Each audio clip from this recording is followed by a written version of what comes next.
हरे कृष्णा।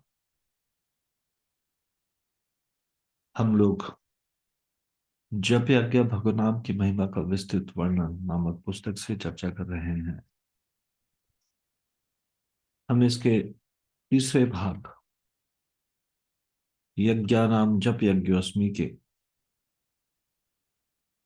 7वें अध्याय यज्ञ जप के लिए व्यवहारिक उपाय से चर्चा कर रहे हैं। नाम जप के लिए महत्वपूर्ण बिंदु। पहला, एक ही आसन में 16 माला जप पूर्ण करने का प्रयास करें। तो ये बहुत सहायक है ध्यानपूर्वक जप करने के लिए। बार बार आसन बदलना, बार बार अन्य स्थानों पर जाना, इससे डिस्ट्रैक्शन होती है। तो कोशिश करनी चाहिए कि 16 माला एटलीस्ट जो हमारा कोटा है प्रतिदिन का, वो एक ही आसन पर बैठकर हो। तो इसके लिए प्रयास करना चाहिए। दूसरा, नाम जप करते हुए हमें सदैव यह याद रखना चाहिए कि भगवान श्री कृष्ण एवं उनका नाम अभिन्न है।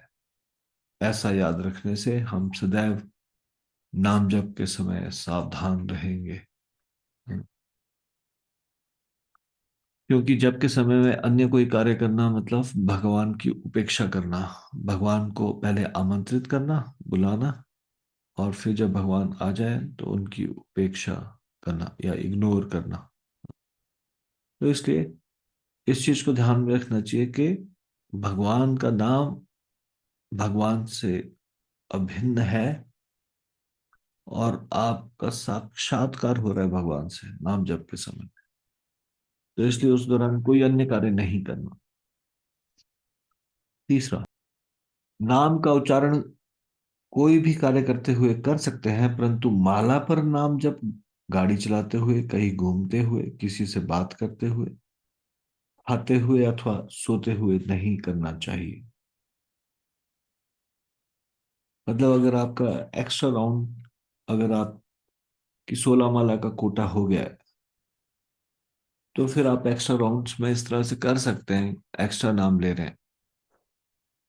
लेकिन आप अपनी 16 माला पूरी कर रहे हैं, साथ में ड्राइविंग कर रहे हैं, ड्राइविंग करते हुए माला कर रहे हैं, वैसे भी डेंजरस है।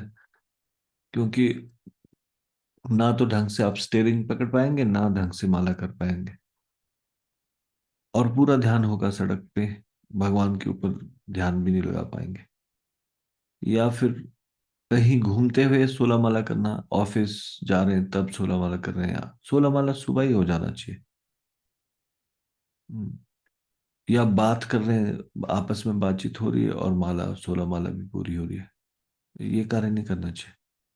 बातचीत इत्यादि कोई नहीं है नाम के समय में। कोई जब 16 वाला जब कर रहे हैं तो कोई इंस्टाग्राम नहीं, कोई फेसबुक नहीं, कोई यूट्यूब नहीं, कोई व्हाट्सएप नहीं। तो उस दौरान कोशिश करना चाहिए कि फोन से दूर रहें, वो फोन का प्रयोग ना करें। या फिर कई बार कुछ लोग सोते हुए लेट कर माला करना, ये इस प्रकार से या थोड़ा, ये माला करने का तरीका नहीं। 16 माला सावधानी से करना। चौथा महत्वपूर्ण बिंदु है, और इसको ध्यान से सुन लीजिए। कथा में बैठे हुए भी माला जप नहीं करना चाहिए, तब केवल कथा पर ही ध्यान देना चाहिए। कुछ लोग श्रीमद् भागवत कथा भी सुनते रहते हैं और माला भी करते रहते हैं, जो बिल्कुल अनुचित है। क्यों है अनुचित? क्योंकि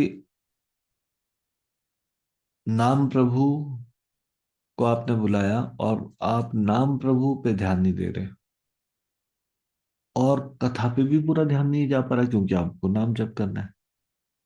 16 माला पूरी करनी है, उस समय नाम जप चल रहा है, इसलिए ना तो कथा को अटेंटिवली सुन पा रहे और ना ही नाम को अटेंटिवली कर पा रहे। दोनों कार्यों में से एक कार्य भी अटेंटिव होके नहीं हो पा रहा। गुणवत्ता के साथ नहीं हो पा रहा। कथा भी गुणवत्ता के साथ सुननी चाहिए, नाम जब भी गुणवत्ता के साथ सुनना चाहिए।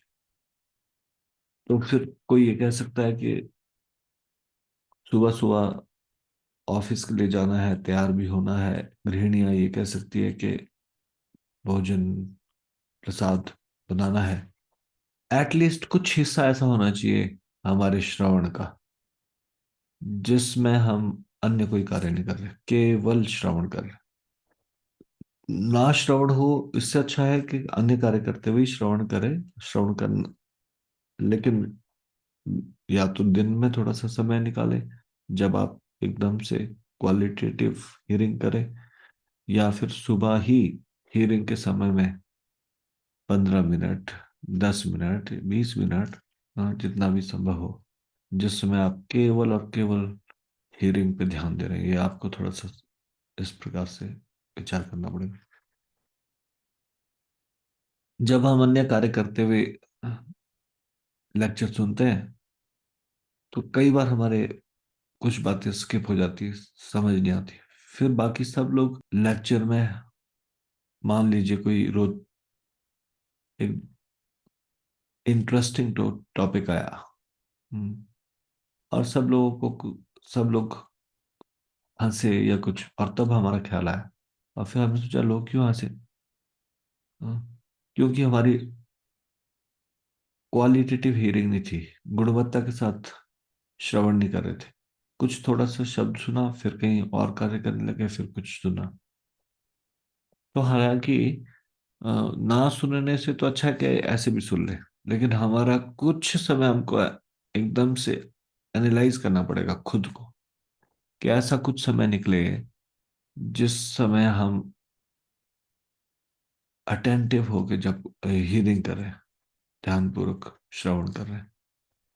तो जप का और श्रवण करने का ये मिक्सचर नहीं करना चाहिए। हम कई बार देखते हैं कि संसार में भागवत कथा, कुछ लोग कथा में बैठे हैं सप्ताह में, और थोड़ा माला भी साथ साथ में चल रही है, ये श्रवण भी कर रहे हैं और माला भी कर रहे हैं। तो दोनों के साथ जस्टिस नहीं हो रहा, दोनों के साथ न्याय नहीं हो रहा। माला करने के साथ भी न्याय नहीं हो रहा, हम अच्छे से माला नहीं कर रहे, ध्यान नहीं दे रहे नाम प्रभु पे, और श्रवण के साथ भी न्याय नहीं हो रहा। तो पांचवा पॉइंट, जप को भाव के साथ करना चाहिए, यंत्रवत नहीं। जप को भाव के साथ करना चाहिए, मतलब उसमें प्रार्थनाएं भी सम्मिलित है। उसमें एकदम से अपने आप को निम्न समझना, हेल्पलेस समझना, असहाय अवस्था में महसूस करना, भगवान से याचना करना, ये सब शामिल है भाव से जप करना। हम्म। और यंत्रवत जप कैसा है? जप कर रहे हैं लेकिन फिर भगवान को जरा भी याद नहीं कर रहे हैं, ऑफिस के कार्यों को याद कर रहे हैं, और कुछ कार्यों को, चीजों को याद कर रहे हैं, और बीच बीच में माला देख रहे हैं कि 16 माला हुई पूरी या नहीं हुई। ये यंत्रवत जप है, जिसमें कुछ भी इमोशंस इन्वॉल्व नहीं है, कुछ भी मन में प्रार्थना है, भावना, कृपा को महसूस करना, कृपा की याचना करना, ये सब इंक्लूड नहीं है। तो ये यंत्रवत जप है। तो आज हम यहीं तक चर्चा करेंगे, इससे आगे की चर्चा हम कल करेंगे। श्री जप यज्ञ की जय, श्री हरिनाम संकीर्तन की जय, श्री नाम प्रभु की जय, शिल प्रभुपाद की जय, निताई गौर प्रेमानंदे, हरि हरि बोल।